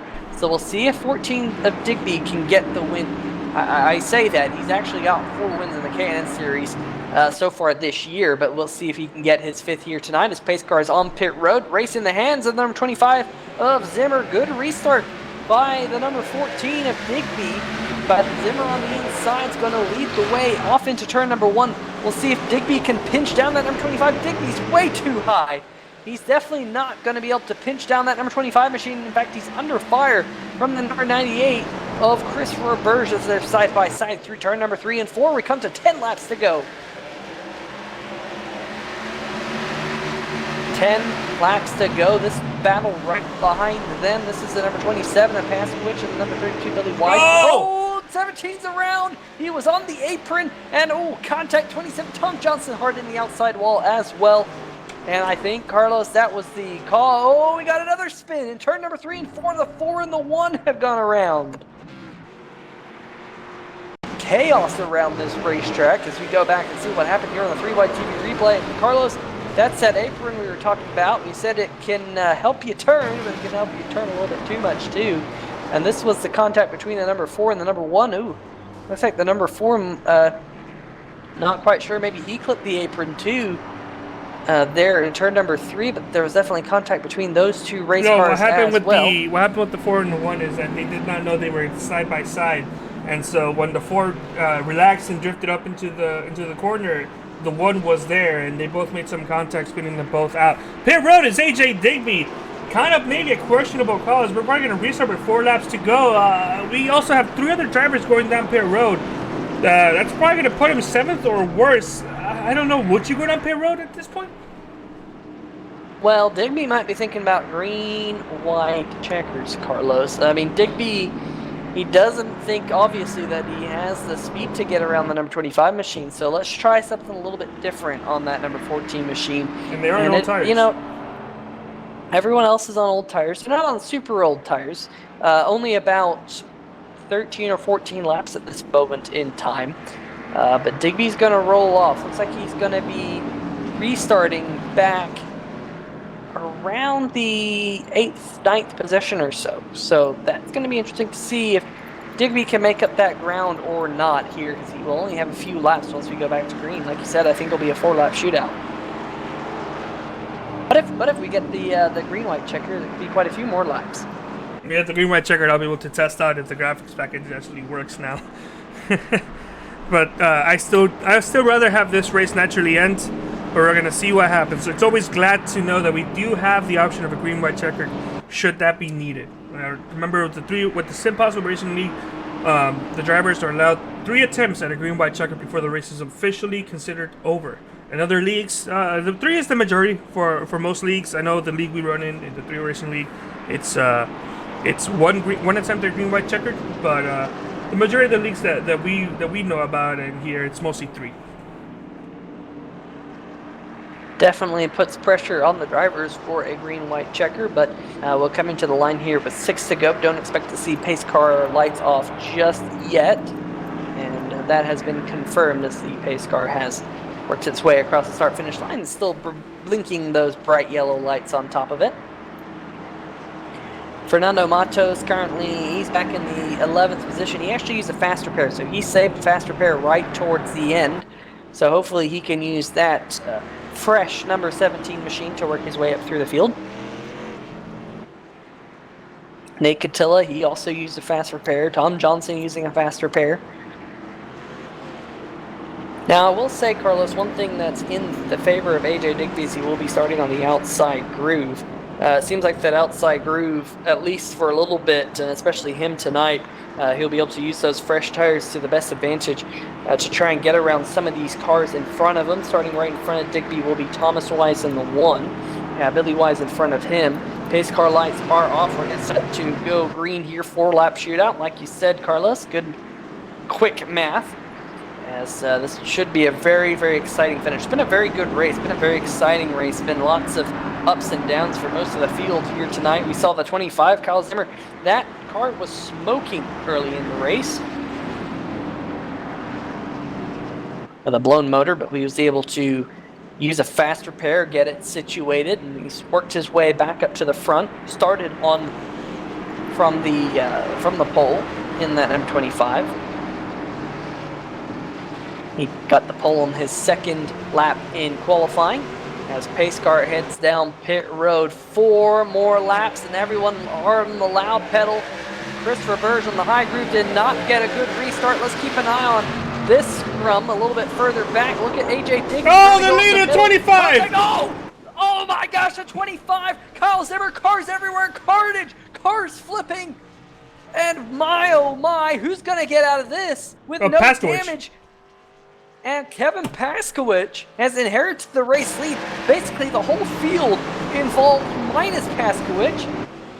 And I think there was contact between the 25 and the 27. Look at Berardi doing barrel rolls there. Rusty rolls in turn number 1 and 2. Look at Nate Catilla in the 4 machine. Catilla might have gotten through this mess. What a melee. Let's go on board with that number 4 machine. He was down on the inside wall. Sees this carnage up in front of him. He goes way down to the basement. Oh, he did clip the inside wall and clips the inside wall there again. But all things considered, it could have been a lot worse. There's a lot of cars currently on pit road to get their damage repaired. But Kyle Zimmer here, Carlos, I think, as we will have a green-white checker, I think Zimmer is actually being scored as your race leader. iRacing... Not on my end. Oh, okay. But is he a lap down currently? Kyle Zimmer, I'm not sure. We're gonna figure it in a couple moments. Heavy damage for a bunch of these drivers, so we're gonna go on board to 99 and see what kind of chaos the gyro cam is gonna get paid for tonight. Yes, Kyle Zimmer is currently being scored he isn't being scored 1 lap down. He's right in front of your race leader, so he's currently the last car on the lead lap. As we do have a couple drivers on pit road, including the 14 of Digby. So Digby will fall 1 lap down here. He will not beat the pace car off pit road. Johnny Berardi's smoking. Fernando Matos on pit road. He's going to get a fast repair in the number 17 machine. So definitely a lot of action here, Carlos. I will say this: it looks like the ticker is updating correctly. So it looks like the green by checker is working as planned. Because right now would be the last lap of the originally scheduled 120 lap race. Definitely worthy of a kazoo, that one. Pretty cool to see that finally everything being updated for green-white checker, which was implemented in this last iRacing build. As all these cars now coming across the start-finish line. Pace car lights still on. A couple cars still on pit road, including Brian Lowhead, Johnny Berardi. I think they might be out of fast repairs. Thomas Wise is going to be down and away in the number 1 machine. Looks like he might come away with a good finish tonight. Currently, Chris Roberge, AJ Digby, and Brian Lowhead are 1 lap down, but Lowhead actually, he's going to drop to 2 as the pace car has just got around him as he sits motionless in his pit stall. He doesn't sit motionless in his pit stall. The car sits motionless. It's possible Berardi is out of fast repairs. In the pit road. Yeah, it does look like that number 99 isn't going to be going anywhere. That are still smoking. It looks like Lowhead as well might be calling it quits for the night as well. There's the number 14, AJ Digby. He sat on pit road just a little bit too long. He's going to restart here in the 9th position. 1 lap down. Chris Roberge is currently in the lucky dog position if we were to get another green-white checker. But yeah, Kyle Zimmer will take the waiver round in the number 25, and that's not what he wanted to have happen. That car is heavily damaged. Yeah, definitely heavily damaged. You can see it down the straightaway, not quite driving straight.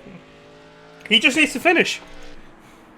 He does just need to finish. That is true. He will walk away with the K&N Series Championship here for the SimPossible Racing League, irregardless of what happens here in the last 2 laps. Pace car lights are off once again. We will go green for what might be the last time. Only time will tell. Nate Catilla, what about him in that number 4 machine? What can he do as the green flag is in the air here? And that number 4 did not get a good restart. That inside line got a great restart. Billy Wise now behind Paskowicz. Billy Wise won the first race of the season at Daytona. Can he bookend this series with 2 wins? As we're halfway down the backstretch, Paskowicz starting to scoot away just a little bit. Billy Wise dives it down into turn number 3 and 4. Look at Paskowicz running that higher groove that he's run all night long. Caution, caution! Is out. And did we get the? Yeah, we did. We did. Not? We did not get the white flag. I apologize. We did not the get graphics the white is showing flag. 3 laps to go, so we're going to be going at our second attempt at a green-white checker. And I can confirm that iRacing is saying so as well. It looked like, contact there between the 1 and the 25. And Zimmer was the last car on the lead lap. And Thomas Wise, unfortunately, he just used a faster pair. Hopefully not his last one. He might elect to use one there. But that contact's a little bit further back in the pack. So let's reset once again as we'll get your second attempt at a green-white checker. Trying to see who will be your lucky dog here, because that's something, I think it will be the number 98 of Chris Roberge. And indeed it will. Roberge back on the lead lap here to fight for the second attempt at a green-white checker. AJ Digby now the man who would be the lucky dog if we do happen to go the full distance in green-white checkers. There he is, currently running the 9th position, now the first car, 1 lap down. Let's talk to the 27 of Kevin Paskowicz, Peter. Now let's see if we can dial him up.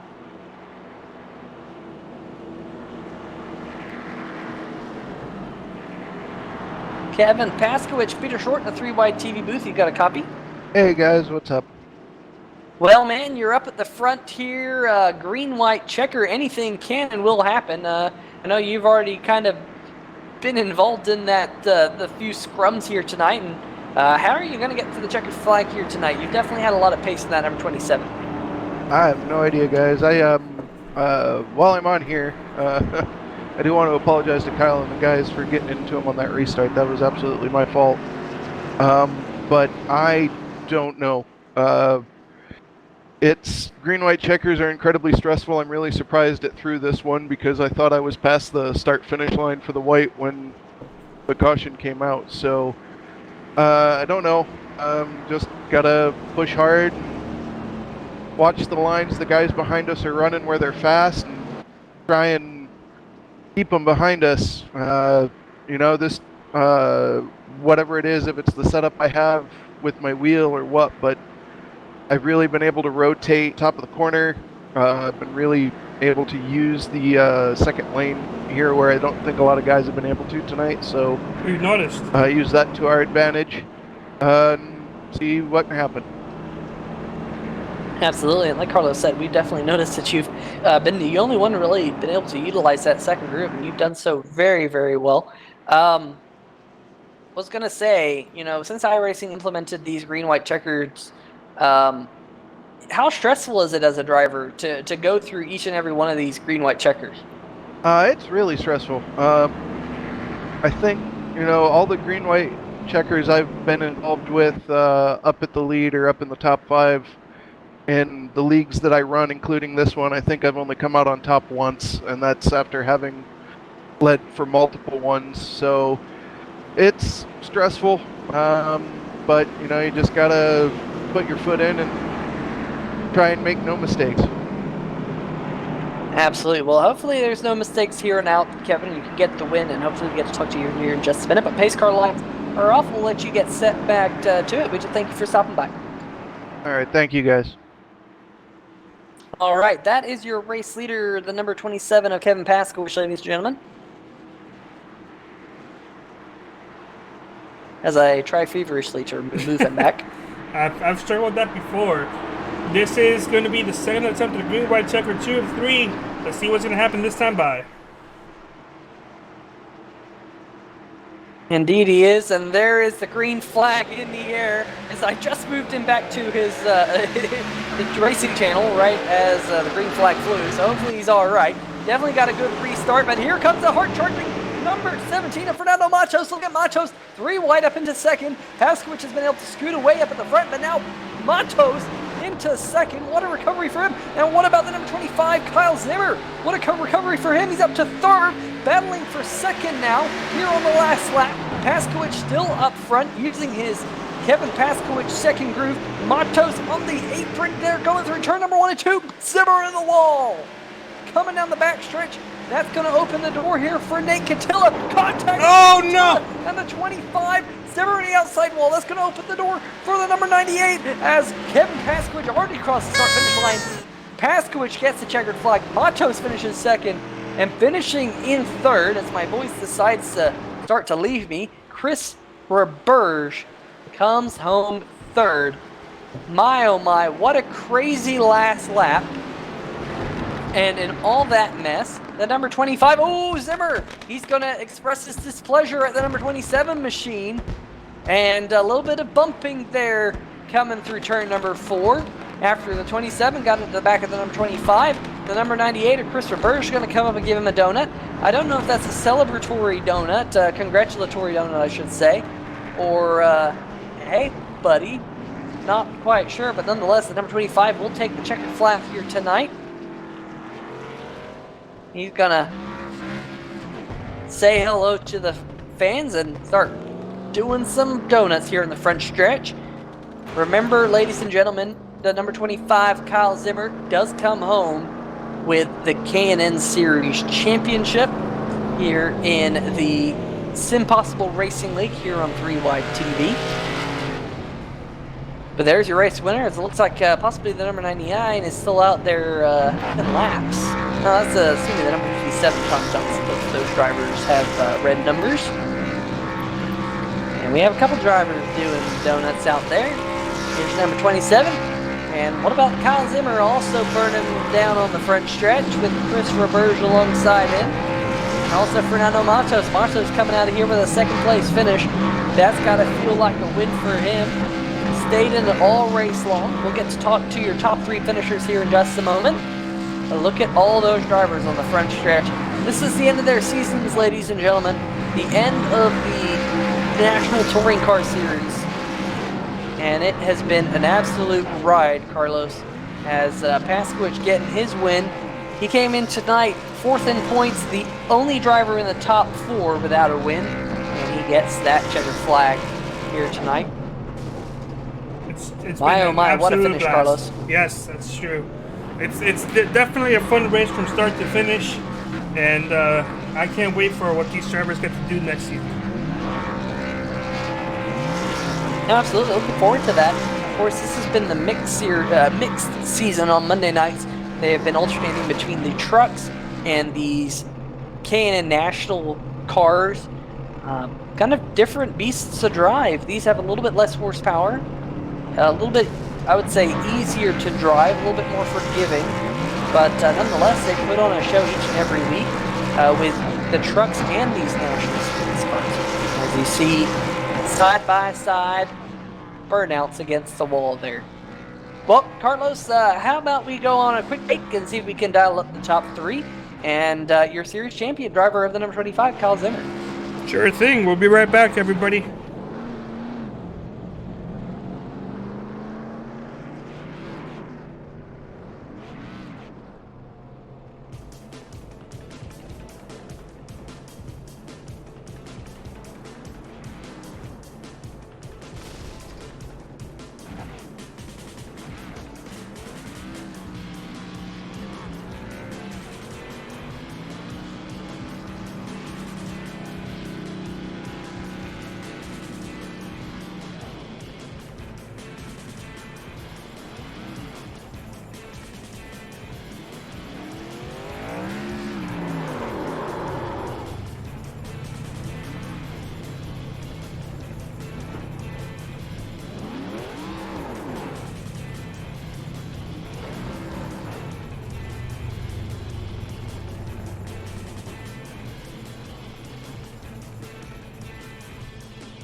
All right, ladies and gentlemen, welcome back to 3 Wide TV. I'm Peter Shorten.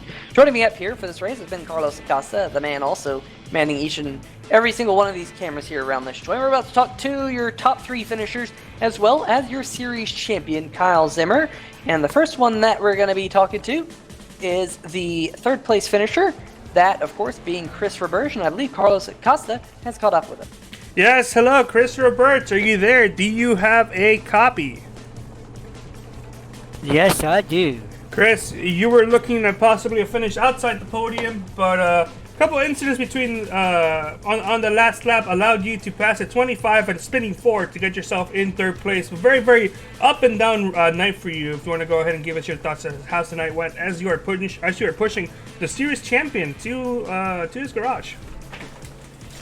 What? Yeah. Well, congrats for Kyle for the championship. Well, my race was pretty good. It was a little tough and all that. Oh, okay. Yes, like I said, definitely up and down. I know you're looking forward to wrapping up the other half of the Split Series season as well, and then looking forward to whatever SimPossible brings in on Monday nights coming up within the next month or so. How would you rate this whole season for you overall? It was pretty well. It was just up and down. It's just want to keep on racing and just gotta keep it going. That's true, Chris. So congratulations on the third place finish. I look forward to seeing what you can bring to the season's next table. But before we do let you go so you can celebrate a podium, why don't you go ahead and give us any shout outs you have? Yes, thanks to my wife, just a huge support of me and my racing and all that, and with you guys too. Same with my co-worker slash best friend. He's a big support too. He's enjoying watching the race and all that. And big thanks to Jeff Smith to get this all organized for us. And thanks for 3Y TV for doing this, for putting up the live stream with us and all the other stuff. And thanks for Kyle for the championship and be a part of his team. Thank you so much, Chris. Like I said, look forward to seeing what you can bring in the next season. Bye. All right. As that's going to be wrapping up for Chris for this season here in the Split Series, we're going to go ahead and talk to the third place finisher, and that would be, I believe, the second place finisher. And if my calculations are correct with my quick maths, that's going to be Fernando Matos. Fernando, do you have a copy? Copy. Hi, Fernando. You ended up finishing second in a very up and down race. You definitely had a lot of moments where we all felt like maybe you could have gone for the win, but there were also moments that you didn't have too much luck going on your side. How was your whole night overall here tonight? First, let me say I hate this track. I still do, but got that good result out of my least favorite track. Yeah, really up and down race. Lots of repairs, lots of pit stops, came with a good result at the end. Tried to push for the win, but made the braking mistake. Great win by Kevin, and great championship by Kyle. Congratulations to him. Thank you so much, Fernando. And how would you rate this whole season for you overall? This first half of the Split Series. You still have the second part of the Split Series to wrap up next week. But for this part, how would you rate this whole season for you? For me personally, lots of up and downs. Had good results at Milwaukee, Oxford, and here, but I also had really bad results like USA Today, losing 9 positions in the last lap So I really up and down season. I was not consistent enough to challenge for a podium. But next week, hopefully, I can keep my podium spot on the track.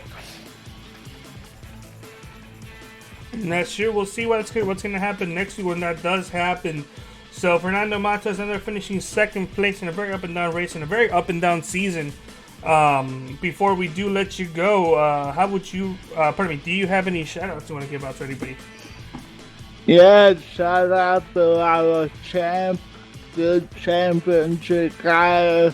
Shout out to my parents, to my sister, and to you guys at True White TV for everything you guys do for us. You guys rock. Thank you so much, Fernando. And I look forward to seeing what you can bring in next season and whatever SimPossible Racing League will bring in on Monday. So thank you so much, Fernando. Peter, Peter, I believe, has caught up with the race winner, Kevin Paskowicz. Peter, are you there? I guys. am here. Yeah, there's Kevin. And Kevin, you do come away with a checkered flag here tonight. This is your first win this season in the K&N National Car, and coming at the last race of the season. Let's first reflect on this race, and then we'll look at how this season has gone for you. But up, down night, lots of wrecks, lots of pit stops. We just heard from Fernando Matos and Chris Roberge, and that's basically what they had to say about the race. But what was it like from your perspective? Yeah, more of the same. I mean, it was just up and down, and like I said, I really want to apologize to Kyle again and those guys on that last restart.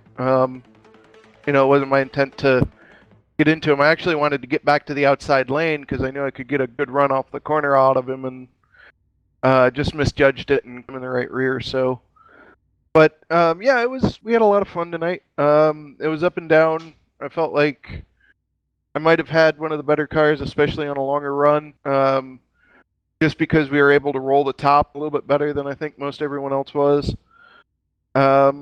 But it was a lot of fun racing. It was a lot of side-by-side. It was a lot of who's got the bigger brass ones at times getting into the corners. So it was a lot of fun all the way around. I'm sure a couple people are asking, what was the secret to that high line here tonight? Did you get to play around with the brake bias any to help the car on entry? So yeah, I actually dropped my brakes was down as low as it'll go in this car, and then I have some steering preferences that help me that I play with on the offset and the steering box, so which are really the only adjustments if we can make in the cars. And it was just allowing me, it was just freeing the car up on entry, and I was just able to roll really well and was able to get really good exit off the corner, especially I think off at 2 is where I noticed I made the most time on most of the guys around me. So just the way I drive it, it's my driving style, but also playing around with the steering box and the brake bias and the little bits and pieces that we can on these cars. Absolutely. So rest of the field, keep that one in mind for next season. What are your thoughts about this K&N series? It's a 9-race long series, and of course it is now wrapped up. You getting your only win so far this season, tied on points with Billy Weiss. Unfortunately, he had one more top 5 than you, so I think he will get the nod for second once this is all said and done. But coming home third, what are your thoughts on the series as a whole? I actually really enjoyed it. These cars are a ton of fun to drive. Which I'd never really driven them before this. I mean, I'd run a couple of D races way back in the day, but that was about it. So I'd never really run them, and they are a lot of fun. They're a little forgiving at times, I think more so than some of the bigger, faster cars. As far as the season goes, I felt like, if things had happened there'd been just a little bit of a stiffer breeze one way or the other, we probably would have walked away with 3 or 4 wins at the very least. But just, either late cautions that messed up strategies, or green-white checkers, or just, hard racing late in a race. So, happy to finally get one in this series. And, you know, I wouldn't complain if it came back. I wouldn't mind doing a full season with these cars. It's a lot of fun. Absolutely. I myself quite like these cars as well. Find them quite fun to drive. Before we let you go, Kevin, got some shoutouts for us?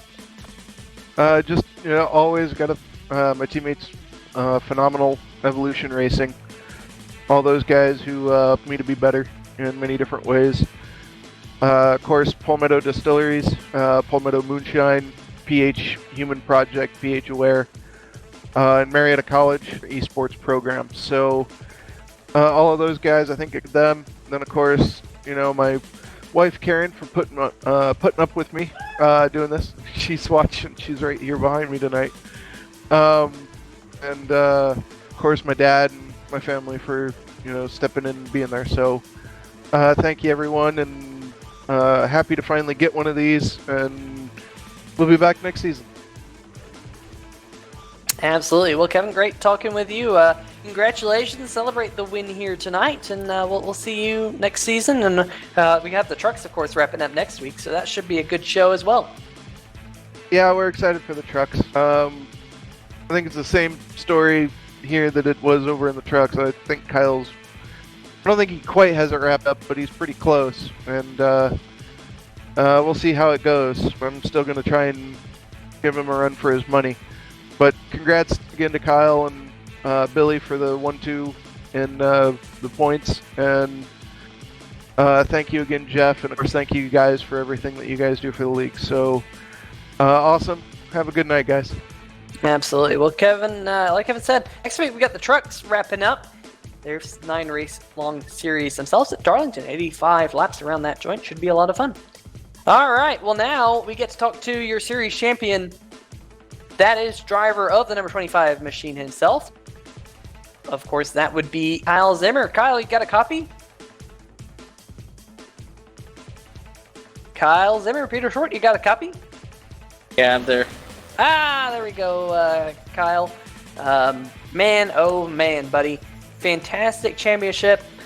If it's any solace, I can say that Kevin Paskowicz has said sorry twice on air here on 3 Wide TV for tonight's race. But before we get to the championship, tell us a little bit about the race from your perspective.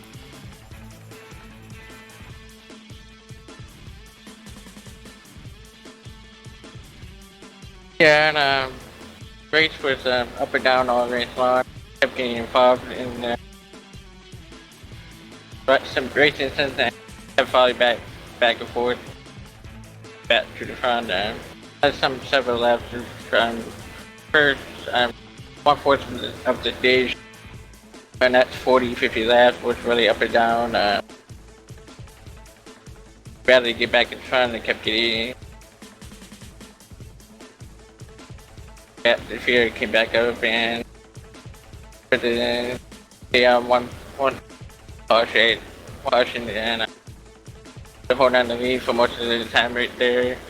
And that incident with Kevin, yeah, I definitely talked to him after the race and definitely wasn't too pleased after there.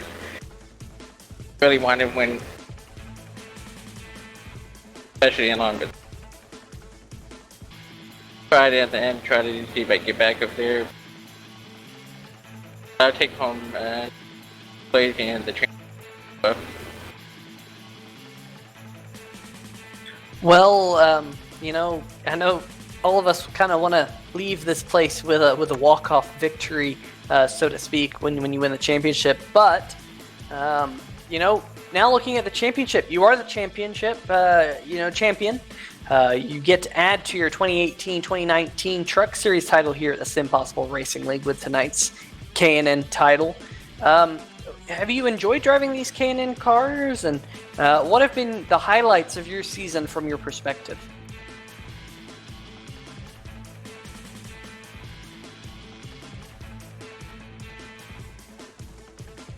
Yeah, no, these cars are definitely fun. Definitely cannon training, especially short tracks. I have tracks that are definitely fun to race some tracks like Oxford and the NASCAR race there on Central Market Series. Yeah. Definitely, my highlight season was definitely Martin's Fair one. Started at the get back 6th or 8th place, right up to. That was definitely I'd come back for the win for my only win of this. Yeah, I mean, it's constant finishes, and I'm definitely happy with how my season went out. I had another win or two, got him, but I take it with whatever I got from there.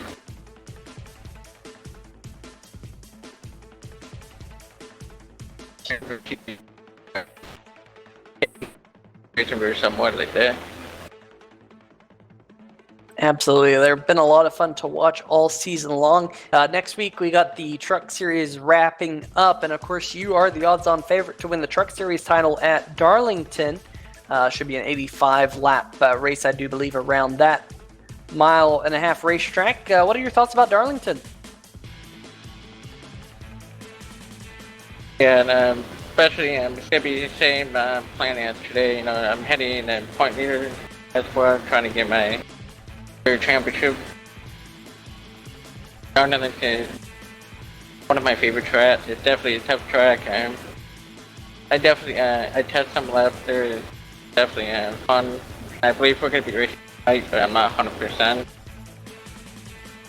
Yeah, it's definitely gonna be fun to watch. Darlington is definitely gonna be a fun race to watch. Definitely looking forward to it, and I believe we're racing at Tiffany next week, so we'll have both races. Fun race to watch, and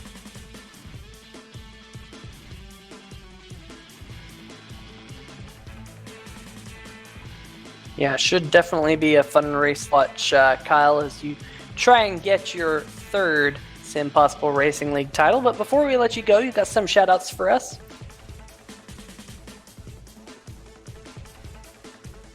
yeah, I definitely like to shout out to you guys, Rewind TV, ask you this.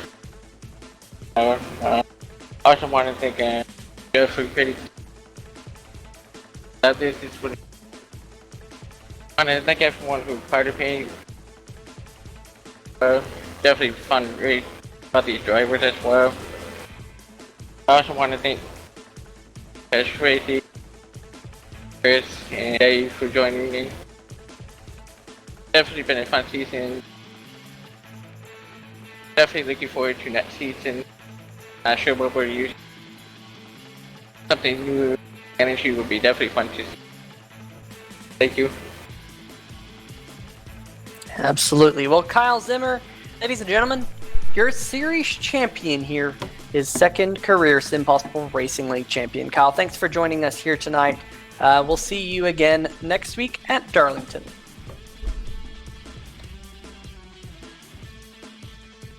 All right. Well, that's gonna, I believe, wrap up the show, right? We don't have really anything else to do. Am I right? I'm kidding. I'm kidding. Jeff We gotta Schmidt. talk to the one, the only Jeff Schmidt. Jeff, are you here? I'm here. I got you loud and clear, Carlos. How you doing, buddy? All right, Jeff. I'm not seeing any food on you, but I do see some crumbs on your shirt. So that's telling me that we took a bit too long on our interviews. So now that you already had your food, you're digesting, and you're also digesting what this race and championship that you saw. Why don't you go ahead and give us your thoughts on how the race went, as to how the race went, and how the overall season went for you and the league. The race was chaotic tonight, but it was a heck of a lot of fun. I know the drivers had fun. They were definitely battling hard, and you know, when you're out there racing hard like that 3-4 wide, stuff happens. So it was a lot of fun to watch. The car had a lot of grip tonight. It was actually a really nice setup. We don't always get a good fixed setup in these cars, unfortunately. So a couple of the times we've had to build setups for the tracks. Watkins Glen was one of them, Bristol another. The fixed setup wasn't the best, and which is great. We have the ability to adjust them if need be, but tonight's Richmond setup was pretty good. A little tighter than loose, but it made for good racing. The season altogether, the K&N series, it was a blast. I surely had a lot of fun watching it. I know the guys had a lot of fun racing it.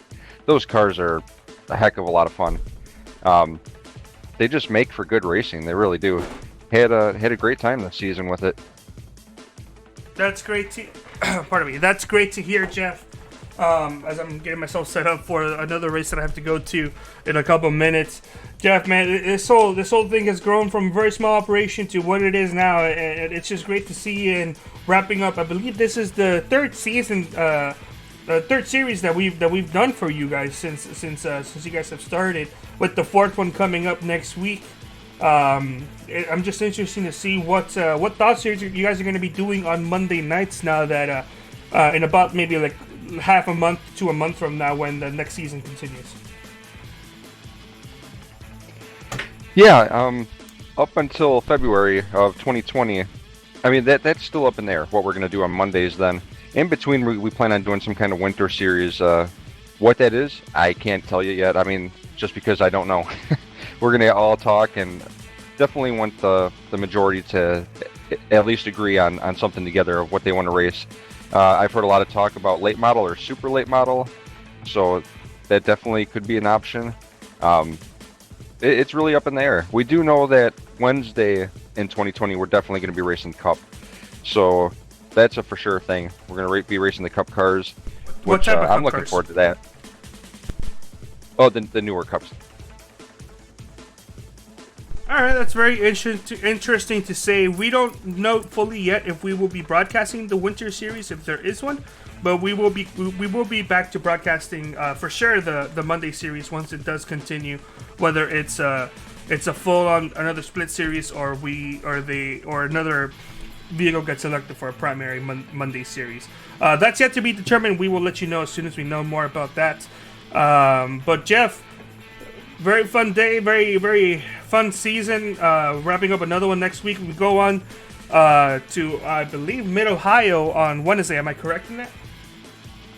We go to Road America Wednesday. Road America, I apologize. I'm getting my tracks all mixed up and muddled up, shook up around. It's going to be fun to see. We still got a ways to go before we do wrap up the B-Car series, but we wrapped this one up today.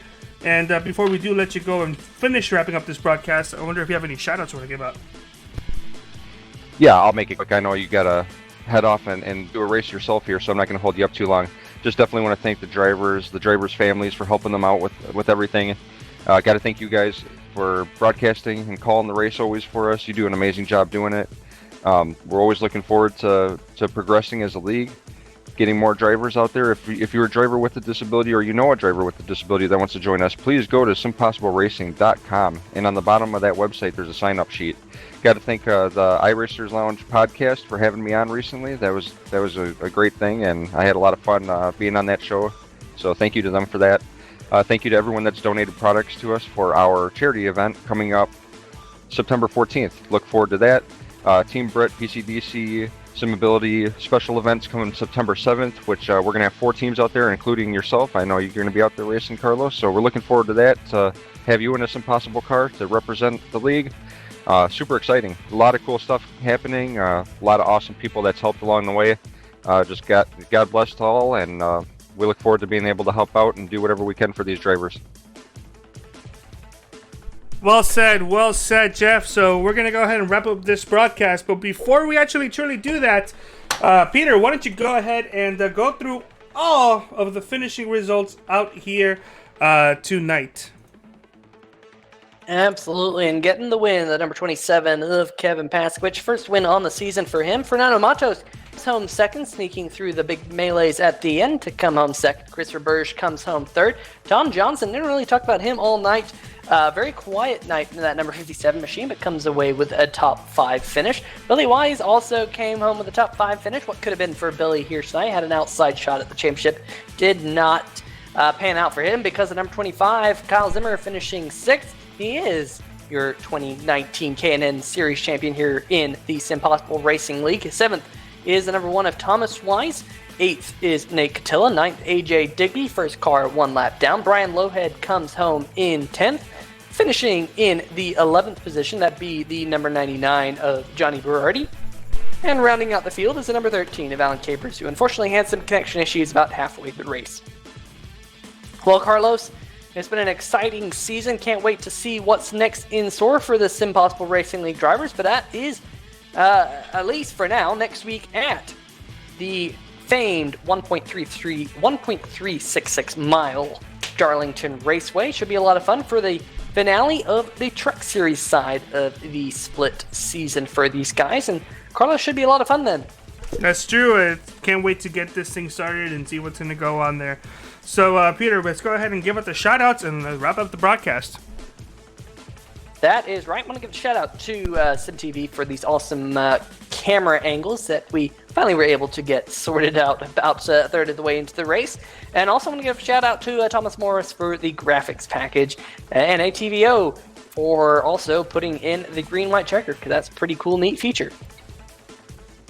But until next week at the Darlington Raceway, we bid you both a good evening. From myself, Peter Short, and Carlos Acosta, we'll see you then.